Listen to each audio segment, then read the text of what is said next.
ರಾಜ್ಯದಲ್ಲಿ power sharing ಆಗುತ್ತೆ, D K Shivakumar ಮುಖ್ಯಮಂತ್ರಿ ಆಗ್ತಾರೆ ಅಂತ ಅವರ ಬೆಂಬಲಿಗರು ಕೆಲ ಶಾಸಕರು ಹೇಳ್ತಾ ಇರುವಂಥದ್ದು ಸಾಕಷ್ಟು ದಿನಗಳಿಂದ ಕೇಳ್ತಾ ಇದ್ವಿ. ಆದರೆ ಈಗ ಕಾಂಗ್ರೆಸ್ನ ಹಿರಿಯ ನಾಯಕ ಮುಖ್ಯಮಂತ್ರಿ ಆಗಿದ್ದಂಥವರು, ಕೇಂದ್ರದಲ್ಲಿ ಮಂತ್ರಿ ಆಗಿದ್ದವರು, ಈಗಲೂ ಕೂಡ CWC ಸದಸ್ಯ ಆಗಿರುವಂಥ ವೀರಪ್ಪ ಮೊಯ್ಲಿ ಅವರು ಮೊನ್ನೆ ಮಂಗಳೂರಿನಲ್ಲಿ ಒಂದು ಮಾತನ್ನು ಹೇಳ್ತಾರೆ. ಡಿ ಕೆ ಶಿವಕುಮಾರ್ ಮುಂದಿನ ದಿನಗಳಲ್ಲಿ ಮುಖ್ಯಮಂತ್ರಿ ಆಗ್ತಾರೆ, ಅದು ಈಗಾಗಲೇ ನಿರ್ಧಾರ ಆಗಿದೆ ಅನ್ನುವಂಥ ಮಾತುಗಳನ್ನು ಆಗಿದ್ರು. ಈಗ ಅದೇ ವಿಚಾರ ರಾಜ್ಯ ರಾಜಕೀಯದಲ್ಲೂ ಅದರಲ್ಲೂ ಕೂಡ ಕಾಂಗ್ರೆಸ್ ಮನೆಯಲ್ಲಿ ದೊಡ್ಡ ಚರ್ಚೆಗೆ ಕಾರಣವಾಗ್ತಾ ಇದೆ. ಪ್ರಮುಖವಾಗಿ ಎಲ್ಲ ಮಂತ್ರಿವರ್ಗ, ರಾಜಣ್ಣ, ಜಾರಕಿಹೊಳಿ, ಸಂತೋಷ್ ಲಾಡ್, MB ಪಾಟೀಲ್ ಅವರೆಲ್ಲರೂ ಕೂಡ ಬೇರೆದೇ ಮಾತನ್ನು ಹೇಳ್ತಿದ್ದಾರೆ. ಅಂತ MB ಪಾಟೀಲ್ ಈ ರೀತಿ ಯಾಕೆ ಹೇಳಿಕೆ ಕೊಟ್ಟಿದ್ದಾರೋ ಮೊಯ್ಲಿ ಅವ್ರಿಗೆ ಗೊತ್ತಿಲ್ಲ, ಆದರೆ ಹೈಕಮಾಂಡ್ ಇದರ ವಿರುದ್ಧ ಅಥವಾ ಈ ವಿಚಾರವಾಗಿ ಕ್ರಮ ಕೈಗೊಳ್ಳಬೇಕು ಅನ್ನುವಂಥ ಮಾತನ್ನು ಕೂಡ ಹೇಳ್ತಾರೆ. ಒಟ್ಟಿನಲ್ಲಿ ಈ ವಿಚಾರ ಏನಿದೆಯಲ್ಲ, ಡಿ ಕೆ ಶಿವಕುಮಾರ್ ಮುಖ್ಯಮಂತ್ರಿ ಆಗುವಂಥ ವಿಚಾರ ಕಾಂಗ್ರೆಸ್ ಮನೆಯಲ್ಲೇ ಬೇರೆ ಬೇರೆ ಅಭಿಪ್ರಾಯವನ್ನು ಹುಟ್ಟಾಕಿದೆ. ಹೇಳಿಕೆಗಳು ಬರ್ತಾನೆ ಇದ್ದಾರೆ, ಹೋಗ್ತಾನೆ ಇದ್ದಾರೆ, ಆದರೆ ಒಳ್ಳೆ ನಾಯಕತ್ವ ಕೊಟ್ಟಿದ್ದೀರಿ. ಏನೋ ಮಾತಾಡಿ ನಮ್ಮ ಸಮಾಧಾನಕ್ಕೆ ಮಾತಾಡ್ಬೇಕು. ನೀವು ಮುಖ್ಯಮಂತ್ರಿ ಆಗುವುದನ್ನ ಯಾರಿಗೂ ತಪ್ಪಿಸ್ಲಿಕ್ಕೆ ಆಗುವುದಿಲ್ಲ. ಹೈಕಮಾಂಡ್ ಏನು ಹೇಳ್ತಾರೆ ಅದು ಕಾಂಗ್ರೆಸ್ ಹೈಕಮಾಂಡು ಕ್ರಮವನ್ನು ಕೈಗೊಳ್ತದೆ. It is a settled matter. DK ಮುಂದಿನ ಸಿಎಂ ಕೂಗು. ಇದೊಂದು ಪ್ರಯತ್ನಕ್ಕೆ ಕಾಂಗ್ರೆಸ್ನಲ್ಲಿ ಅದೆಷ್ಟೋ ಕೈ ಮೇಲ್ ಬಂದಿದೆ. ಆವಾಗ ಒಬ್ಬೊಬ್ಬರೇ ಮುಂದೆ ಬರ್ತಿದ್ದಾರೆ. ಕೆಲ ಕಾರ್ಯಕ್ರಮಕ್ಕೆ ಹೋದಾಗ್ಲೂ DCM ಡಿಕೆ ಸಿಎಂ ಅಂತ ಘೋಷಣೆ ಕೂಗಿರೋದು ಕೇಳಿದ್ದೀವಿ. ಪಕ್ಷದಲ್ಲೇ ಕೆಲ ನಾಯಕರು ಡಿಕೆ ಸಿಎಂ ಆಗ್ತಾರೆ ಅಂತ ಪದೇ ಪದೇ ಹೇಳೋ ಕೆಲಸ ಆಗ್ತಿದೆ, ಇಂದಿಗೂ ನಡೀತಾನೆ ಇದೆ. ಆದರೆ ಇದೀಗ ಮತ್ತೆ ಕಾಂಗ್ರೆಸ್ ಮನೆಯಲ್ಲಿ ಸಿಎಂ ಕೂಗೆಬ್ಬಿಸಿರೋದು ಯಾರು ಅನ್ನೋದು ತುಂಬಾನೇ ಮ್ಯಾಟರ್ ಆಗುತ್ತೆ. ಅದು ಮತ್ಯಾರೂ ಅಲ್ಲ, ಪಕ್ಷಕ್ಕೆ 50 ವರ್ಷ ದುಡಿದು ಕಾಂಗ್ರೆಸ್ ಒಳಮರ್ಮ ಅರಿತಿರೋ ವೀರಪ್ಪ ಮೊಯ್ಲಿ.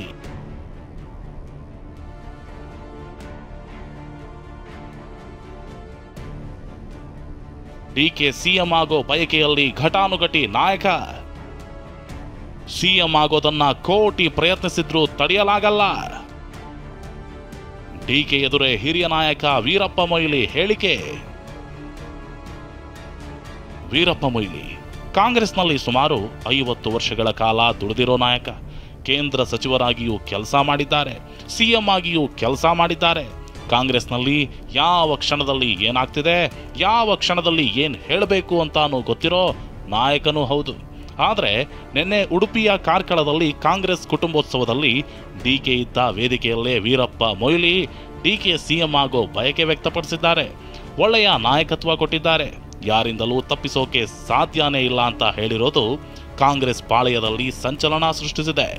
ಡಿ.ಕೆ. ಶಿವಕುಮಾರ್ ಅವರು ಹೇಳತಕ್ಕಂಥದ್ದು, ಒಳ್ಳೆ ನಾಯಕತ್ವ ಕೊಟ್ಟಿದ್ದೀರಿ, ಪಕ್ಷವನ್ನು ಸಂಘಟನೆ ಮಾಡೋದ್ರಲ್ಲಿ ಪ್ರಾಥಮಿಕ ಆದ್ಯತೆಯನ್ನು ಕೊಟ್ಟಿದ್ದೀರಿ. ಯಾರು ಇದರ ಬಗ್ಗೆ ಹೇಳಿಕೆಗಳು ಬರ್ತಾನೆ ಇದ್ದಾರೆ, ಹೋಗ್ತಾನೆ ಇದ್ದಾರೆ, ಆದರೆ ನೀವು ಮುಖ್ಯಮಂತ್ರಿ ಆಗುವುದನ್ನ ಯಾರಿಗೂ ತಪ್ಪಿಸಲಿಕ್ಕೆ ಆಗುವುದಿಲ್ಲ. ಇತ್ತೀಚೆಗಷ್ಟೇ DCM ಡಿಕೆ ಹೈಕಮಾಂಡ್ ನಾಯಕರನ್ನ ಭೇಟಿಯಾದ ಬಳಿಕ ಪಕ್ಷದಲ್ಲಿ ನನ್ನ ತಾಕತ್ತೇನು ಅಂತ ಹೇಳೋ ಪ್ರಯತ್ನವನ್ನು ಮಾಡಿದ್ರು. ಸೊ ಇಷ್ಟೆಲ್ಲ ನನಗಿರುವಂಥ ವೈಬ್ರೇಷನ್ನು, ನನಗಿರುವಂಥ ಸ್ಟ್ರೆಂತು, ನನಗಿರುವಂಥ ಎಕ್ಸ್ಪೀರಿಯನ್ಸು ಬೇರೆ ವಿ ಯುಟಿಲೈಸ್ ಎವ್ರಿ ಒನ್. ಕೈ ಪಟ್ಟದಾಟದಲ್ಲಿ ಟಾರ್ಗೆಟ್ 2028ರ ತಂತ್ರಗಾರಿಕೆಯು ನಡೀತಿದೆ. ಈಗಾಗಲೇ ನಾನು ಮುಂದಿನ ಸಿಎಂ ಆಕಾಂಕ್ಷಿ ಅಂತಾನು ಸಚಿವ ಸತೀಶ್ ಜಾರಕಿಹೊಳಿ ಹೇಳಿದ್ದಾರೆ. ಅವಕಾಶ ಸಿಕ್ಕಾಗ ಹೇಳೋ ಕೆಲಸವನ್ನೂ ಮಾಡ್ತಿದ್ದಾರೆ.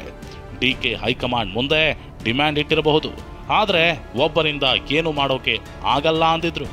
ನಾವೇ ಪಾರ್ಟಿ ಇದೆ, ಎಲ್ಲರೂ ಇದ್ದಾರೆ, ನಾವೊಬ್ಬರೇ ಇಲ್ಲ, ಇಡೀ 140 ಜನ ಇದ್ದಾರೆ. ನಾ ಇಂಡಿವಿಜುವಲ್ ಏನು ಮಾಡ್ಲಿಕ್ಕಾಗಲ್ಲ, ಪಾರ್ಟಿ ಇದೆ, ಪಾರ್ಟಿ ಡಿಸಿಷನ್. ಇನ್ನು ಮೊಯ್ಲಿ ತಮ್ಮ ಮಾತನ್ನ ಇಷ್ಟಕ್ಕೆ ನಿಲ್ಲಿಸ್ತಿಲ್ಲ. ಡಿಕೆ ಸಿಎಂ ಆಗೋಕೆ ಅಡ್ಡಗಾಲು ಹಾಕ್ತಿರೋರಿಗೂ ತಿರುಗೇಟು ಕೊಡೋ ಕೆಲಸ ಮಾಡಿದ್ರು. ವೈಯಕ್ತಿಕ ಟೀಕೆ ಮಾಡೋದು ಬಿಟ್ರೆ ಏನು ಮಾಡೋಕ್ಕಾಗಲ್ಲ ಅಂದ್ರು. ಯಾರು ಅದರಲ್ಲಿ ಆತಂಕ ಮಾಡಬೇಕಾದಂತ ಅವಶ್ಯಕತೆ ಯಾರಾದರೂ ಟೀಕೆ ಮಾಡುವ ವೈಯಕ್ತಿಕ ತೃಪ್ತಿಗೆ ಅದನ್ನ ಟೀಕೆ ಮಾಡಬೇಕೇ ಹೊರತು, ಆದರೆ ನಮ್ಮ ಡಿ.ಕೆ. ಶಿವಕುಮಾರ್ ಮುಖ್ಯಮಂತ್ರಿ ಆಗುವುದನ್ನ ತಪ್ಪಿಸ್ಲಿಕ್ಕೆ ಆಗುದಿಲ್ಲ. ಸಿಎಂ ಕುರ್ಚಿ ಕೊಡೋ ವರ ಅಲ್ಲ, ಒಂದು ಶಕ್ತಿ.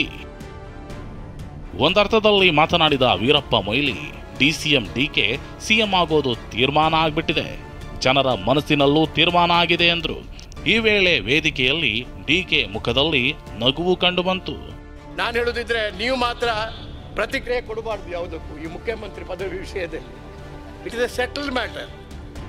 ಇದು ತೀರ್ಮಾನ ಆಗಿಬಿಟ್ಟಿದೆ, ಜನರ ಮನಸ್ಸಿನಲ್ಲಿ ತೀರ್ಮಾನ ಆಗಿದೆ. ಅದು ವರ ಕೊಡೋ, ಯಾರು ಕೊಡತಕ್ಕಂಥ ವರ ಅಲ್ಲ, ಅವರು ಸಂಪಾದನೆ ಮಾಡತಕ್ಕಂಥ ಒಂದು ಒಂದು ಶಕ್ತಿ, ಅದು ಮುಖ್ಯಮಂತ್ರಿ ಪದವಿ.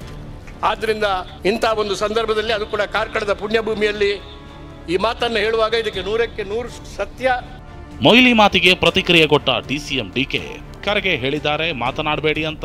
ನಾನೇನು ಮಾತನಾಡೋದಿಲ್ಲ ಅಂದ್ರು.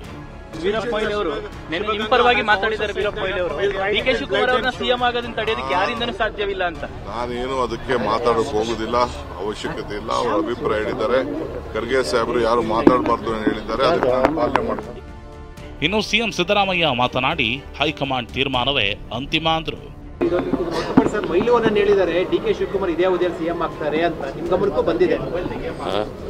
ಬಂದಿದೆ? ನಾನು ಮತ್ತೆ ಹೇಳ್ತಾ ಇದ್ದೀನಿ, ಹೈಕಮಾಂಡ್ ತೀರ್ಮಾನ. ಈಗ ಮೊಯ್ಲಿ ಅವರು ಹೇಳೋದು ಅಥವಾ ಇನ್ನೊಬ್ರು ಹೇಳೋದು ಮುಖ್ಯ ಅಲ್ಲ. ಹೈಕಮಾಂಡ್ ಏನು ಹೇಳ್ತಾರೆ ಅದು ಅವರವರ ಸಮಾಧಾನಕ್ಕೆ ಮಾತಾಡಬೇಕು ಅಷ್ಟೇ. ಅಂತಿಮ ಹೈಕಮಾಂಡ್ ಅಂತ ಸಚಿವರಾದ KN ರಾಜಣ್ಣ, ಸತೀಶ್ ಜಾರಕಿಹೊಳಿ ಹೇಳಿದ್ರು. ಯಾರೇನೇ ವೈಯಕ್ತಿಕ ಅಭಿಪ್ರಾಯ ವ್ಯಕ್ತಪಡಿಸಿದ್ರು ಕೂಡ ಅಲ್ಟಿಮೇಟ್ಲಿ ಕಾಂಗ್ರೆಸ್ ಪಕ್ಷದ ಹೈಕಮಾಂಡ್ ಅಲ್ಲಿ ಏನ್ ನಿರ್ಣಯ ಆಗ್ತದೆ ಅದಾಗ್ತದೆ. ಅವ್ರು ಹೇಳಿದ್ದಾರೆ, ಬೇರೆ ಬೇರೆಯವ್ರು ಹೇಳಿದ್ದಾರೆ. ಅಂತಿಮವಾಗಿ ACC ನಿರ್ಧಾರ ಮಾಡ್ತದೆ. ಸೊ ನಾವೇನೋ ಮಾತಾಡಿ ನಮ್ಮ ಸಮಾಧಾನಕ್ಕೆ ಮಾತಾಡಬೇಕಷ್ಟೇ ಹೊರತಾಗಿ ಅದು ಅಂತಿಮ ಅಲ್ಲ. ಅಂತಿಮ ನಮ್ಮ ಹೈಕಮಾಂಡ್ ಅಷ್ಟೇ. ಪಕ್ಷದಲ್ಲಿನ ಬೆಳವಣಿಗೆ ಬಗ್ಗೆ ಮಾತನಾಡುವಲ್ಲಿ ಕೆಲ ಸಚಿವರು ಚಾಣಾಕ್ಷತೆಯ ಆಟ ಆಡಿದ್ರು. ಈಗ ವೀರಪ್ಪ ಮೊಯ್ಲಿ ಅವರು ಮಾಜಿ ಮುಖ್ಯಮಂತ್ರಿಗಳು, ಮಾಜಿ ಕೇಂದ್ರ ಸಚಿವರು ಹಾಗೂ ಹಾಲಿ ಅವರು ಕೂಡ ಕಾಂಗ್ರೆಸ್ ವರ್ಕಿಂಗ್ ಕಮಿಟಿಯ ಮೆಂಬರ್. ಹೀಗಾಗಿ ಇವರು ಏನು ಹೇಳಿಕೆಯನ್ನು ಕೊಟ್ಟಿದ್ದಾರೆ, ಇದರ ಬಗ್ಗೆ AICC ಅಧ್ಯಕ್ಷರು, ನಮ್ಮ AICC ಪ್ರಧಾನ ಕಾರ್ಯದರ್ಶಿಗಳು, ಕಾಂಗ್ರೆಸ್ ಹೈಕಮಾಂಡು ಆ ಬಗ್ಗೆ ಕ್ರಮವನ್ನು ಕೈಗೊಳ್ತದೆ. ಅವರು ಸ್ಪಷ್ಟ ಕ್ರಮ ಕೈಗೊಂಡು ಅವರು ಅದ್ರ ಬಗ್ಗೆ ಹೇಳಬೇಕಾಗ್ತದೆ. ನಾನು ಪದೇ ಪದೇ ಹೇಳ್ತಾ ಇದ್ದೀನಿ ನಿಮಗೆ, ಈಗಾಗಲೇ ನಮ್ಮ ಹೈಕಮಾಂಡ್ ಅವರು ಎಲ್ಲರ ಜವಾಬ್ದಾರಿ ಅವ್ರಿಗೆ ಕೊಟ್ಟಿದ್ದಾರೆ. ಸದ್ಯಕ್ಕೆ ಮುಖ್ಯಮಂತ್ರಿಗಳು ಸಿದ್ದರಾಮಯ್ಯನವರು, ಉಪಮುಖ್ಯಮಂತ್ರಿಗಳು ಮತ್ತು PCC ಅಧ್ಯಕ್ಷರು DK ಶಿವಕುಮಾರ್ ಅವರು ಎಲ್ಲರಿಗೂ ಮಂತ್ರಿ ಸ್ಥಾನಗಳು ಕೊಟ್ಟಿದ್ದಾರೆ, ಜವಾಬ್ದಾರಿಗಳು ಕೊಟ್ಟಿದ್ದಾರೆ. ಇದೆಲ್ಲದರ ಮಧ್ಯೆ ಕಾಂಗ್ರೆಸ್ ಪಟ್ಟದಾಟವನ್ನೇ ಅಸ್ತ್ರ ಮಾಡಿಕೊಂಡ ಬಿಜೆಪಿ ಇದು ಸಿದ್ದರಾಮಯ್ಯನವರ ಲಾಸ್ಟ್ ಬಜೆಟ್ ಆದ್ರೂ ಆಗಬಹುದು ಅಂದಿದ್ದಾರೆ. ಅಲ್ಲಿಗೆ ಸಿದ್ದರಾಮಯ್ಯ ಅವರು ಲಾಸ್ಟ್ ಬಜೆಟ್ ಅನ್ಸುತ್ತೆ.